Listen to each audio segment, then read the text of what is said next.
Welcome to Assembly Calendar. I'm Ted Flint. With us today, Assemblyman Will Barclay, who serves the 120th Assembly District, which includes the counties of Oswego, Onondaga, and Jefferson. Assemblyman Barclay, nice to see you. Good seeing you, Ted. How you been? I've been pretty well for an old guy. Good. Everything good. I know the Assembly is fairly busy. We're entering the middle of May, and of course the real busy time is approaching in June. Right. One of the issues that's still outstanding, the governor's big on it, is campaign finance reform. Now, there are competing plans. What's your overall take on the need for Well, reform? it is interesting because as a political season, as you know, everybody's up for election this year. The Senate, Assembly, all the congressmen, and all the statewide offices, the governor, the attorney general, and the comptroller. So I think a lot of the advocates for campaign finance have kind of been turning up the heat as a result of election time. The governor made a priority of his before the budget that he was going to include campaign financing not only in the budget but wanted to get it passed this year. Fortunately, in my mind, that fell off the table, and we only did a kind of a compromise, I guess was what you would call it, for campaign finance, where it's only the comptroller who's can opt into the system. Ironically, Tom DiNapoli, who's the controller who previously was in the Assembly, was always a big proponent of campaign financing. This is public, financing of campaigns. Oddly enough, I suppose now that his election's coming up, he's going to opt out of the system and not take public money for campaigns, which is his prerogative, and I'm actually not upset he's doing it, just because, again, I'm against campaign financing because really I don't think public money should be used to basically give welfare to politicians. I think that's a little egregious. They predict if we did all state seats, Assembly, Senate, and all the statewide seats, it could cost taxpayers up to $300 million. And I just think it's the wrong direction to go in. So anyways, the long and short of it, the budget passed. We just did it for the comptroller, but there seems to be a lot more noise or volume about campaign finance going on right now. So the governor again said he's going to renew his efforts to try to get something done before the end of session. The concern is that money has a corrosive influence on politics. It is the mother's milk of politics, as the old saying goes. I mean, how do you go again? I mean, the Supreme Court case, Citizens United, basically the High Court ruled that money equals political speech. That's exactly right, Ted. First of all, this has nothing to do about taking money out of politics. You can't take money out of politics because you're right. The Supreme Court is equated to your free speech or First Amendment rights. So whenever they say taking money out of politics, it doesn't take money out of politics. It just changes around who's paying that money. Before, you got supporters, the people that wanted to see you in office would currently like to continue to support you, would give you campaign contributions. This would take that away and make the government pay for it. And again, why should our tax dollars go to candidates that we wouldn't support? It seems crazy, and it's not taking any money out. And ironically, they also say it's going to stop some of the ethical problems, challenges we've had down here in Albany, but they're basing the governor's programs based on what they have in New York. It's a 6-to-1 match, 6-to-1. So every dollar I raise, I get $6 from from the state government, which is approximately, say $10,000. That's $60,000 from state government. That seems ludicrous to me, but nevertheless, they point to the New York City system, where most of the problems we've had have come from New York City members. And ironically, a lot of the corruption they've had down there is people trying to exploit to get the money from the public financing, the New York City public financing campaign. So, I just don't see it taking money out of politics, and obviously money very often has a very corrupting effect on things, but the idea of all of a sudden transferring it from private individuals who want to give to people that they support to the government, giving it to all candidates who qualify, just seems misguided in my mind. Mm-hmm. Let's, or maybe you could put that to the voters, referendum maybe, see if they like it. That's interesting. It's interesting the governor's pushing. I think it's really his liberal base that's pushing him on. Jonathan Soros, as you may have heard, another irony or hypocrisy I find in this whole thing, spent tens of thousands of dollars in the last election trying to get public financing implemented in this state. Isn't that mean his money is corrupting? Why is his money not corrupting when he's trying to get something done, but if someone else is spending money, I guess, to express their First Amendment rights, that is corrupting? It seems a little bit hypocritical to me that he's willing to spend all his money on it, but somehow that's somehow moral, where someone else is doing it's unethical. Let's discuss something that's become an epidemic, unfortunately, the heroin. Let me get back. The one thing I did want to mention, polls, that's the good news on this thing. It's kind of interesting. The governor's pushing it so much. The polls show 60 or 70% of New Yorkers are opposed to public financing. So I hope most of my colleagues down here hear that from their constituents and don't, I guess, cave's the right word, but change their opinion and allow public financing for all public offices in New York State. Okay. Sorry, I didn't. That's all right. On to heroin. Become an epidemic. Somebody up your way, 3 people, I guess, OD'd recently. Incredibly tragic. It really is a real problem. And so over the last couple of years, we've had the synthetic drugs, have come onto the scene, and now it seems to even be rotating. Although synthetic drugs continue to be a bit of a problem, in where I live in Oswego County, particularly, this heroin now has really gotten onto the scene.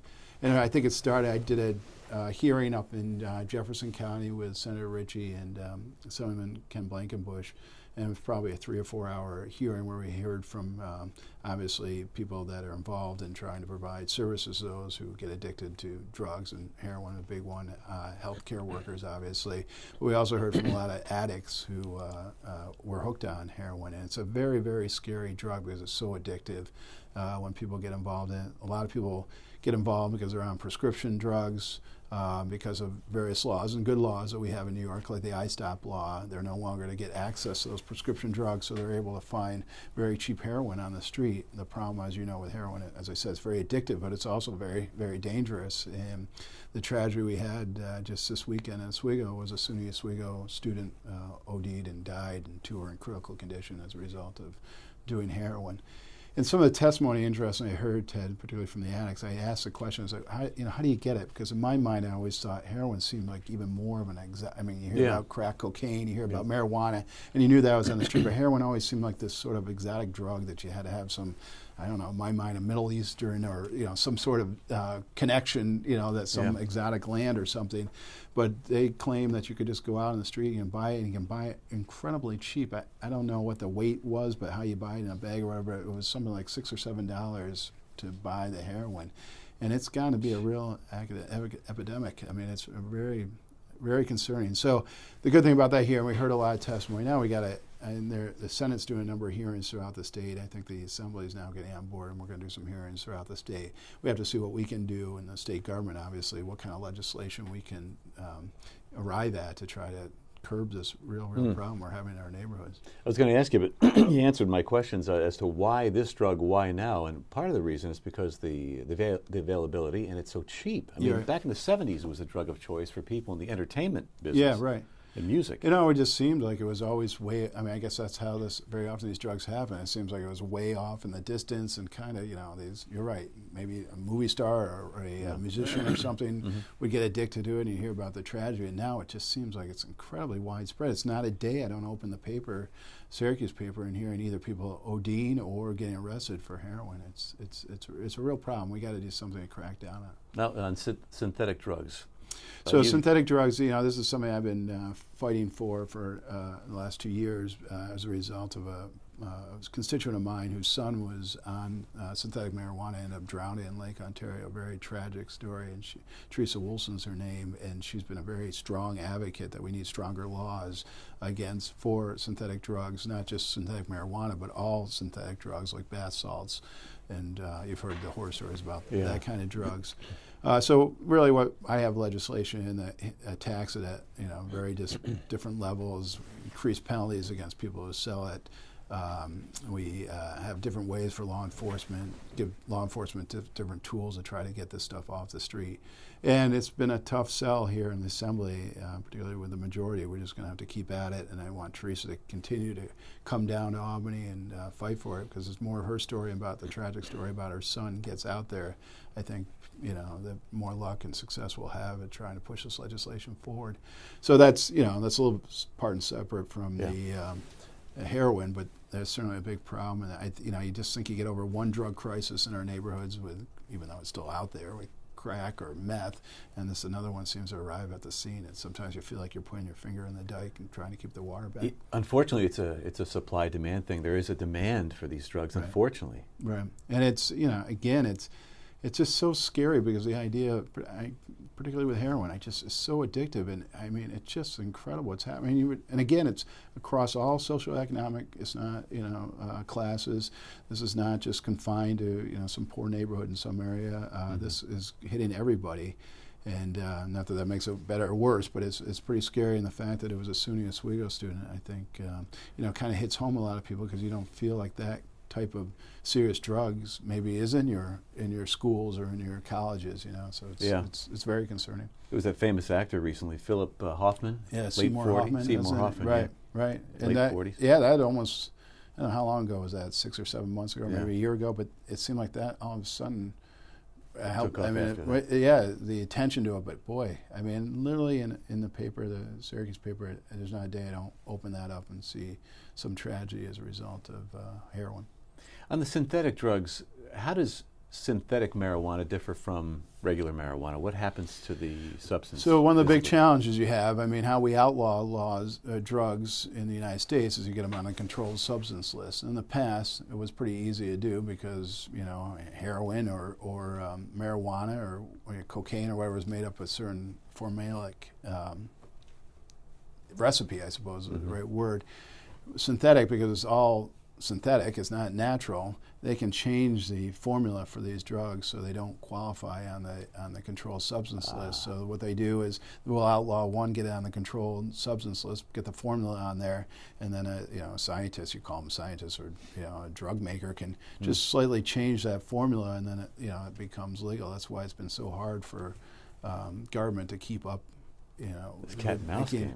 It is. I've done a few things, and unfortunately, first of all, the health department in New York State has, through their agency powers, has been able to outlaw this just because it's a public health concern. So the only problem with those types of laws is, still tries to get them off the street. The penalties are all civil; they're not really criminal penalties.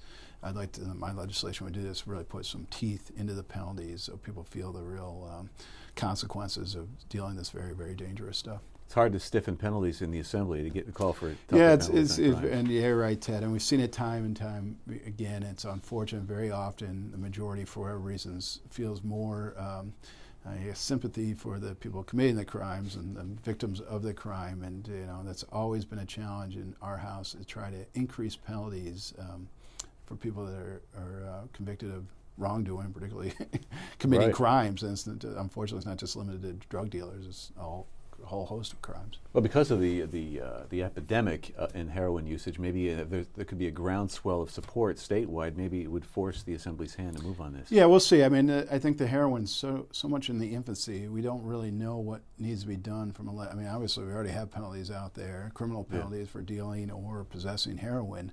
The question is, by upping those penalties, is that going to be effective? I think a lot of this really is going to be some treatment. Because again, a lot of these people get addicted to opioids and the prescription drug opioids. Maybe that's a thing, is trying to curb some of those painkillers to try not get people addicted to these types of drugs in the first place. Somehow we got to get the price, there's no doubt, we got to get the price of heroin higher so it becomes essentially unaffordable for people. All right, about 60 seconds left. What would you like to see accomplished here, legislative priorities in the last 5 weeks of session? So it's a great question. Obviously, the biggest thing we do down here, and sometimes it seems like things drop off a little bit, is the budget. I was happy we got the budget done on time, which is great because, in many years past, we hadn't, and went right into August or September at times. So the good news is the budget's done, and it was a fairly decent budget. I voted for most of the budget.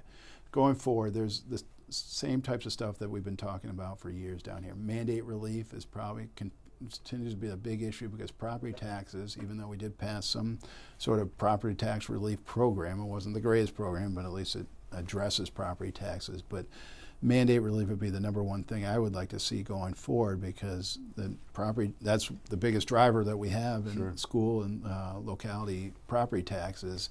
So when we get some mandate relief to those areas, maybe we can see those property taxes drop. So that would be my number one. But we also have all the other cost of doing business type issues. Workers' comp's high, energy's high, you name it.